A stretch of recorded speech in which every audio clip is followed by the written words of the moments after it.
Joining us now, the athletic director of BYU, Tom Holmoe. Tom, welcome back to BYU Sports Nation. Thank you. Fancy new set, first time. Yeah, here we are. We're excited. We've gathered all of the goods from the respective sports, and we got called out by BYU basketball, so we put the Nate Austin shoe up here. Nate Austin came in and dropped off a shoe and threw a jersey in Smith's face. If you've got anything you want to contribute to the set at any point, you just bring it in. Thank you. Like a Super Bowl ring, whatever, man. Whatever you want. This is a very special.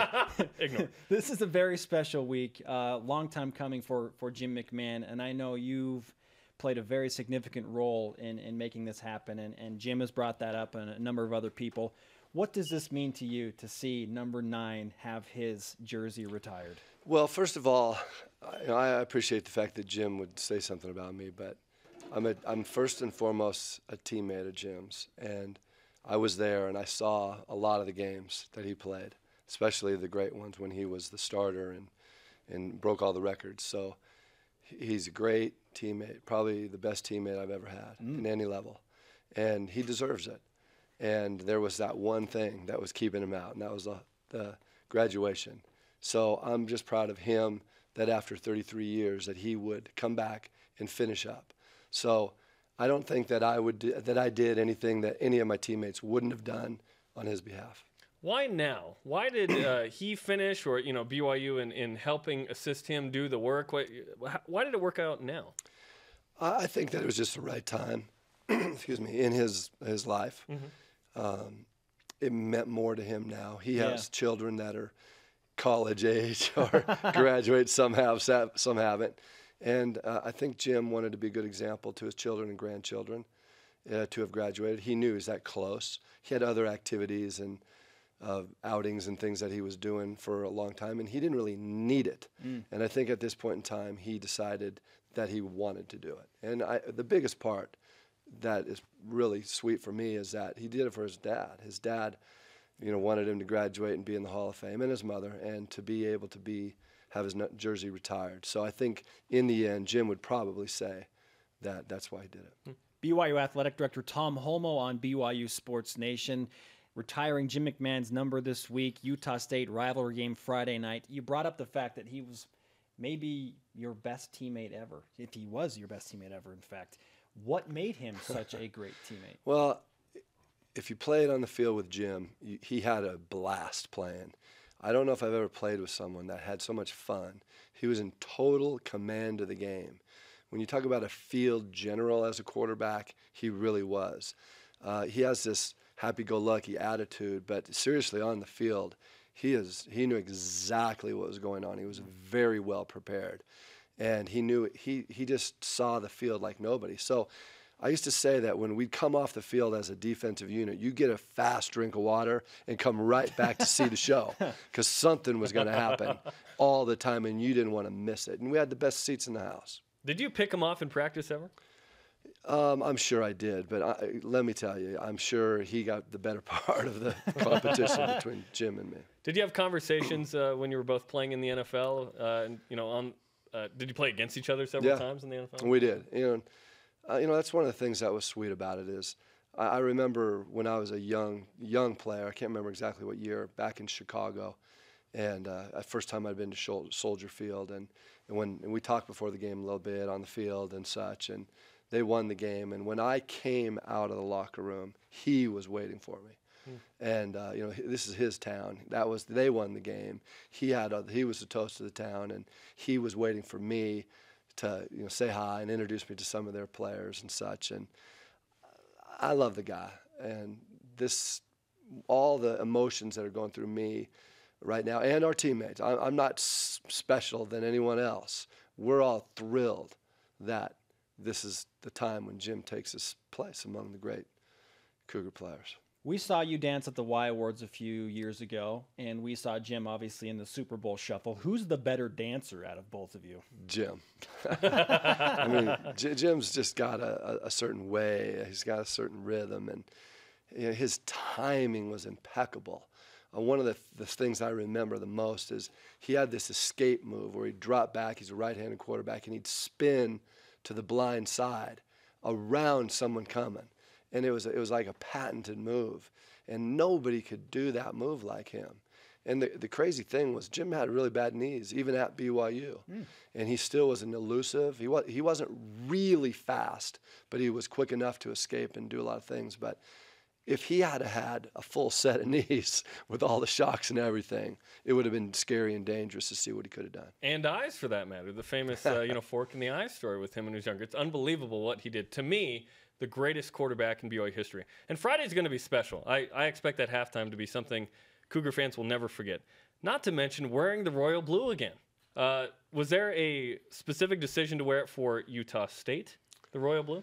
Yeah, I leave that decision up to Bronco and the team. And Bronco's really good about going to the team and saying, hey, what do you guys want to do? And the team wanted to wear those uniforms for Utah State. Now, the interesting thing was we didn't really have this timed out that McMahon was coming back for the Utah State game because of the Royals. It just happened that he had to graduate. It worked out. Jim, well, let's go now. I'm trying to get this done in 14. And as it turned out, that just happened to be the best time and the only time that we could do it. So it was pretty much the McMahon magic that the Royals were being worn that week. Could you have Jordan Leslie just wear like a mesh royal one, like up to his belly button? Would that be like an homage to him? Maybe for warm-ups, but those the headband. Those are scary uniforms that we wore in the old days. Jamal's trying to rock that right now a little bit. During warm-ups, yeah, the throwback uniform. But it's interesting. Now they tape those jerseys down, and you can't barely even squeeze or pick a piece of that jersey. Where in the old day, they were flopping around. You could grab on anytime, anywhere, and pull them down. How did more people not get hurt with all that stuff flying around? Well, they did. Their arm caught in there or something? We just weren't fast or big enough to get that banged up. That's true. Athletic Director Tom Holmoe of BYU on BYU Sports Nation. National exposure is kind of running rampant. You're the national darlings, if you will, of college football because of the independent status, the non-P5, the non-G5. You have a Heisman Trophy candidate in Taysom Hill. What does it really do to help an athletic department overall to have your football team get out there and do this? It's an incredible thing. I mean, winning games is the measure of a good team. And the measure of winning games is that you have good players and good coaches. And we have a good combination this year. Make no mistake about it. The big question will be, can we continue this? Can we stay healthy? Can we keep the rhythm? Can we keep our groove? Will we be able to fight off these teams? You have a big target on. There's more pressure. But this is something that BYU's dealt with for many, many years. McMahon had some great teams where, one year we were undefeated, and one year we lost our first game and then ran the table. Another year we ran the table and lost our last game. And, of course, we did it in '84. So the key thing right here is the proverbial, and I've said it 100 times a day for the last 3 weeks, is you got to take them one at a time. One game season. And people can laugh and joke and smirk as much as they want, but that's really what it comes down to. You're going to talk about that in Pop Warner. You're going to talk about that in high school, college, and they talk about it in the pros. So, the media hates it. Coaches and teams love it. What makes this team special to you? Well, I think this team is about there's a couple key factors. One is leadership. There are a number of key leaders on this team that emerge in different ways. They play their roles. I think it's an interesting thing that it's not a team of stars. You have Taysom, and then some guys are emerging. Jordan Leslie is kind of emerging, but you're not going to have a lot of big-time stars, but you have a guy like Craig Bills who's starting to emerge as a potential really big-time player. You have a guy like Mike Alisa, who I don't think coming in this season, people weren't going to think he's a star. I wouldn't call him a star, but he's playing his role to the best of his ability. And he's contributing in ways that Bronco and the staff didn't think would happen. Now, all the players are role players right now, and that's the key to success.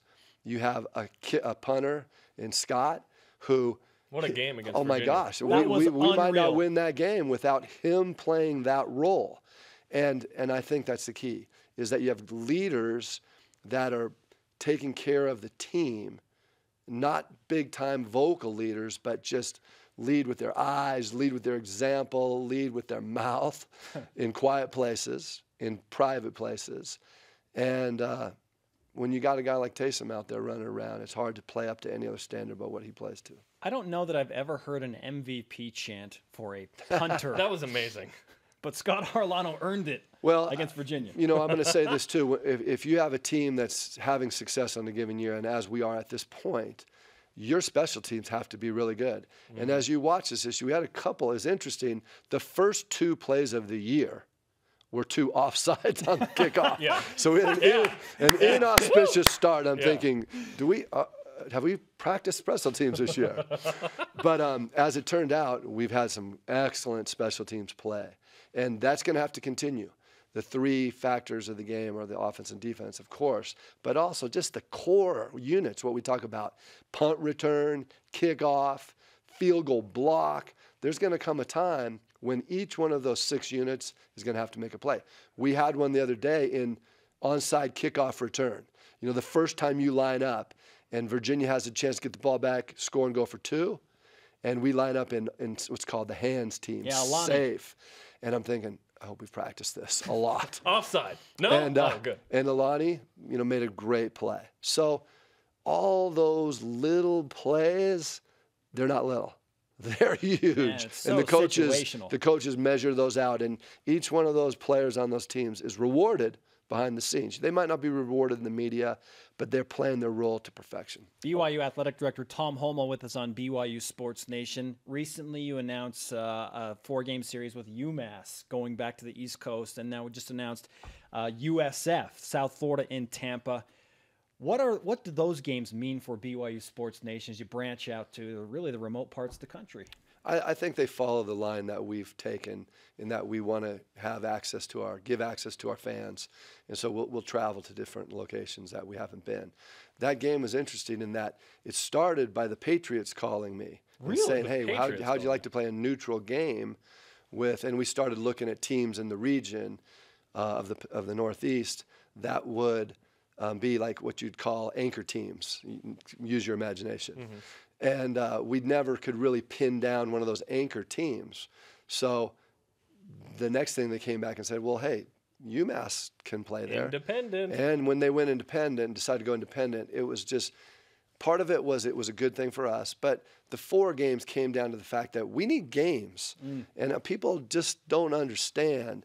It's not easy to get 13. So when we can get 4 in one chunk, that's good. And to be able to go back there and play in a nice stadium. And part of it, a small part, was helping a little brother independent. I know what it was like when we went independent. We needed help. And so we're giving them a little help. And maybe they're just starting. They're a younger Division 1A team. But part of it was we reach out to them. I say why not? You're catering nationally. You're going to play in NFL stadiums. UMass has struggled this year. That doesn't matter. Who knows? They might be good, in 2016. You mentioned on Media Day in reference to the SEC, ACC comments, hey, we're going to announce a couple of big games here in the next little while. I assume those are still yet to be announced? You getting itchy? Those weren't UMass and USF? That's not SEC. I don't know if you know your conference affiliation. So you meant specifically those conferences or just big games from P5?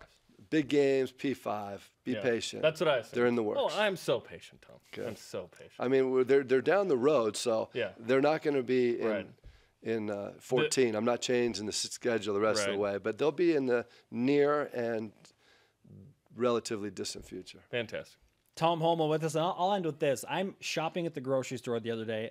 A BYU fan seeks me out and says, I want you to deliver a message to Tom Holmoe for me. This is dangerous. He's bringing class back to the program, and he should know it. So I thought you'd like to hear that. I appreciate that. Thank you. I mean, I think that I represent our athletes, our coaches.